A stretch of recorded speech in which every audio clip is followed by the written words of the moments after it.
Hey everyone, week 5 already, pretty crazy.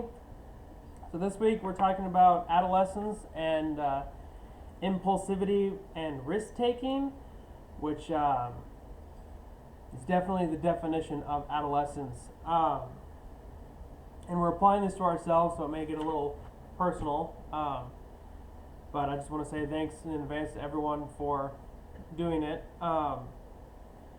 For me personally, and really for all adolescents, a lot of people have to learn through trial by fire, essentially.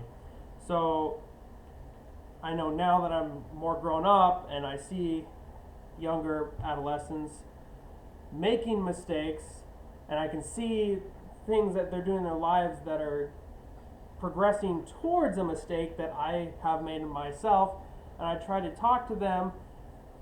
It usually goes in one ear out the other. It's like, yeah, whatever, old man. You don't know anything. You're not cool. You're lame. Yada yada yada. Some kids, however, do listen and are able to take our knowledge that we've gained through personal experience and apply it to their lives. For me, in my youth, I didn't really have that a whole lot in like middle school, high school. Which, I mean, when I hear adolescence, that's kind of the age group I think of. I know it's a little younger and a little older as well, but that's like the core of what I think of.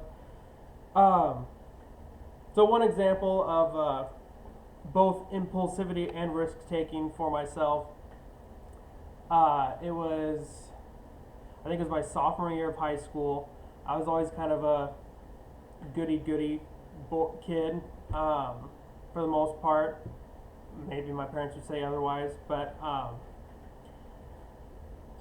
was always,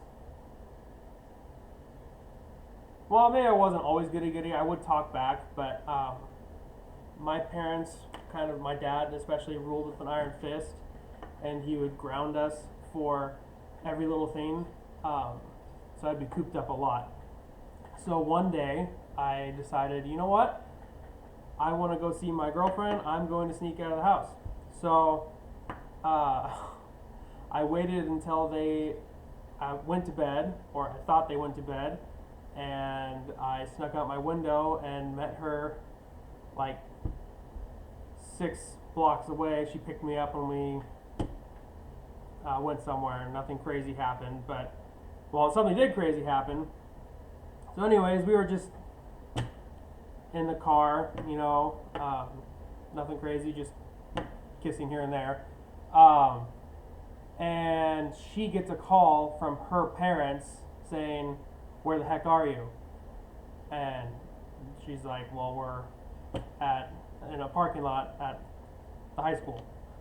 And then they're like, "Well, get over here now." Well,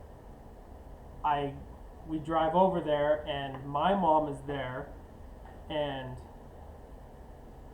my mom always goes to extreme lengths, I would say. They had found out that I snuck out. My dad's first response was just let him do it, lock the doors and windows and everything for when he comes back. Then he'll have to come back in, knock on the door. My mom, however, took the more extreme approach.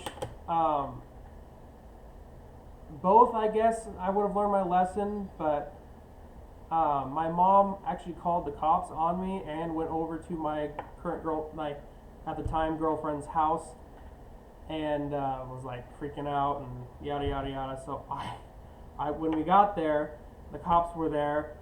My mom was there, and my girlfriend at the time's neighbor was also my boss at one of my jobs. So extremely embarrassing for me, and it really killed any further risk taking for me at that age. Now, from that experience, personally, if I'm a parent, if that happened to me, I would probably take my dad's approach. I think both would have a good desired outcome. I think my mom took a little bit of an extreme. But now, based on what I know about normal development, it's really important to listen to your kids, is what I'd educate parents on. My parents fought a lot, like I've talked about in past videos, and they were more concerned about each other and that constant struggle versus us, in my opinion. So in some cases like that, I would lash out. So I would just say, listen to your kids. It's really important. They're going through a really important, awkward, crucial time in their lives. There's a lot of craziness going on. They get embarrassed really easily. Just every once in a while, just sit down and talk with them, see what's going on. They're not going to think you're cool, especially at like the teenage stage. They're going to think you're like the least cool person in the world, but later in life, they will thank you. And I would also encourage like active family activities. Like my family never really had like family game nights or anything. We just all kind of did the same things, and I wish we hadn't. Whereas my wife's family, every Friday night, for example, they had game night. They'd always have dinner together every night, whereas my family always did like TV dinners or take your dinner to your room or whatever. It was, and I'm not as close with my family as my wife is, so I think that is a contributing factor. But anyways, I'm gonna stop rambling on because it's now almost 7 minutes. But I look forward to hearing what you guys say. See you in your videos.